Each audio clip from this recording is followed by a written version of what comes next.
بسم اللہ الرحمن الرحیم۔ آج ہمارا الفقہ المیسر کا 13واں درس ہے اور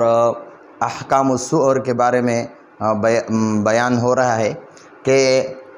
یعنی جھوٹا پانی کے احکامات، تو اس کے بارے میں یہ درس شروع ہے۔ اب اس سے پہلے 2 درس ہو چکے ہیں، یعنی پاک پانی، یعنی وہ پانی پاک بھی ہے، اس کے ساتھ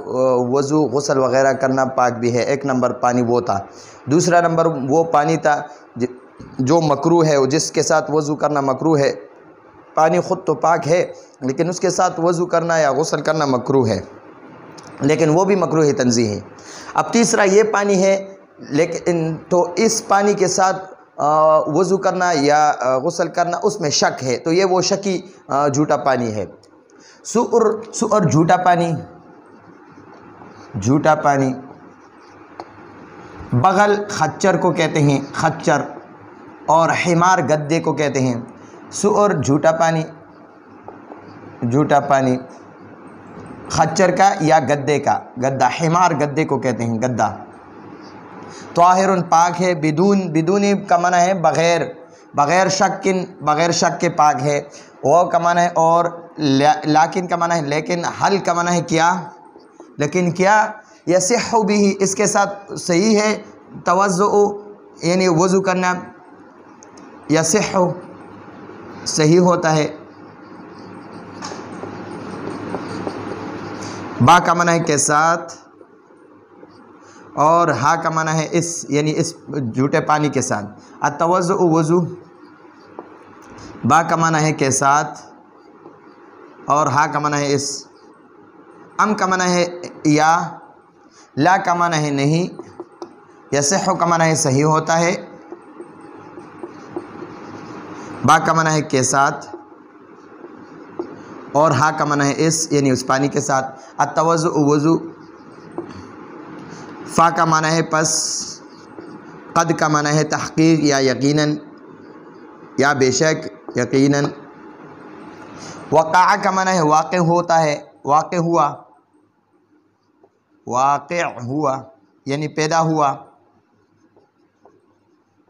الشک شک، فی کا معنی ہے میں، ذالک کا معنی ہے اس، یعنی اس میں، فا کا معنی ہے پس، اور ان کا معنی ہے اگر، لم کا معنی ہے نہیں، یجد کا معنی ہے پاتا ہے، غیر کا معنی ہے علاوہ یا غیر یا بغیر، ہو کا معنی ہے اس پانی، توضأ کا معنی ہے وضو، با کا معنی ہے کے ساتھ، اور ہا کا معنی ہے اس، وہ کا معنی ہے اور، تیمم کا معنی ہے تیمم، ثم کا معنی ہے پھر، صلی کا معنی ہے نماز پڑھنا، نماز یا دعا، دونوں اس سے مراد ہیں۔ اچھا جی، اب فرماتے ہیں مصنف رحمہ اللہ، سؤر البغل والحمار، خچر کا جھوٹا پانی اور گدے کا جھوٹا پانی، خچر اور گدے کا جھوٹا پانی۔ سؤر البغل یعنی خچر، والحمار اور گدے کا جھوٹا پانی، سؤر جھوٹا پانی، البغل والحمار گدے اور خچر کا، طاہر پاک ہے، بدون شک بغیر کسی شک کے، لیکن حل یصح بھی، حل کا معنی کیا، یصح صحیح ہوتا ہے بھی اس پانی کے ساتھ، اس بغل یعنی خچر اور گدے کے پانی کے ساتھ، توضؤ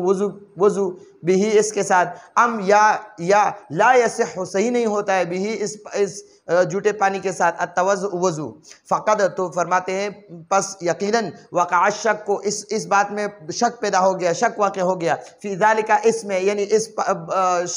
جو جھوٹا پانی ہے خچر اور گدے کا، فإن تو پس اگر، لم یجد وہ شخص نہ پائے، اس شخص کو نہ ملے، غیرہ اس خچر یا گدے کے جھوٹے کے علاوہ، غیرہ اس خچر، ہو کا معنی ہے یا خچر یا گدے کا جھوٹا پانی، غیرہ اس خچر یا گدے کے جھوٹے پانی کے علاوہ، توضأ تو پھر وہ وضو بھی کرے بھی اسی خچر یا گدے کے جھوٹے پانی کے ساتھ، وہ تیمم، لیکن وضو کے ساتھ ساتھ تیمم بھی کرے گا، وہ تیمم بھی کرے، ثم پھر صلی نماز پڑھے۔ تو اب اس کا مطلب یہ ہے کہ گدا اور جو خچر ہے اس کا جھوٹا پانی خود تو پاک ہے، بغیر کسی شک کے وہ پاک ہے،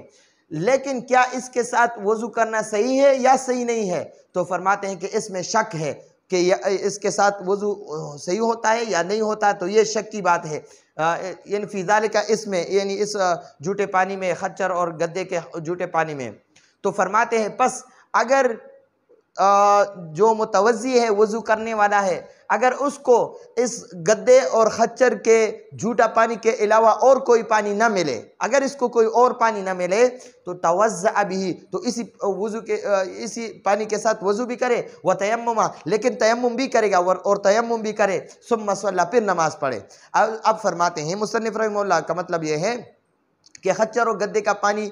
جو جھوٹا پانی ہے وہ تو پاک ہے، لیکن کیا اس کے ساتھ وضو کرنا یا غسل کرنا وہ صحیح ہے یا صحیح نہیں ہے؟ تو فرماتے ہیں کہ اس میں شک ہے۔ پھر فرمایا کہ اگر وضو کرنے والے کو یا غسل کرنے والے کو اس خچر اور گدے کے جھوٹا پانی کے علاوہ اور کوئی پانی نہ ملے، یعنی ماء مطلق نہ ملے، اس کو اچھا پاک پانی نہ ملے، سادہ پانی نہ ملے خچر اور گدے کے جھوٹا پانی کے علاوہ، تو پھر وہ اسی خچر اور گدے کے جھوٹے پانی کے ساتھ وضو بھی کرے، لیکن وضو کے ساتھ ساتھ تیمم بھی کرے گا۔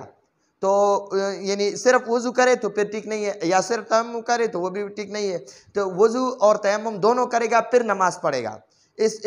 گدے اور خچر کے جھوٹے پانی کے ساتھ پہلے وضو کرے اور اس وضو کے بعد پھر تیمم کرے اور پھر نماز پڑھے تو پھر ٹھیک ہے۔ اب فرماتے ہیں کہ کیا یہ وضو پہلے کرے یا تیمم پہلے کرے؟ اس سے پہلے درس میں، اس پہلے اسباق میں ہم نے پڑھا تھا کہ وَلَهُ الْخِيَارُ إِنْ شَاءَ تَوَضَّأَ وَإِنْ شَاءَ تَيَمَّمَ، اس کو اختیار ہے کہ پہلے وضو کرے یا پہلے تیمم کرے، اس کو اختیار ہے، لیکن بہتر یہ ہے کہ پہلے وضو کرے اور اس کے بعد تیمم کرے۔ یہ اس لیے کہ یہ تیمم یہ وضو کا نائب ہے، جب وضو کے لیے پانی نہ ہو تو پھر وہ یعنی پانی کچھ میل تک اس کا اپنا کوئی مقدار ہے، انشاءاللہ آئندہ درس میں پڑھیں گے، اور اگر اتنے موجودگی یعنی اتنے جگہ پر اس کو پانی نہ ملے تو پھر اس کو اختیار ہے کہ وہ تیمم کرے، وضو نہ کرے،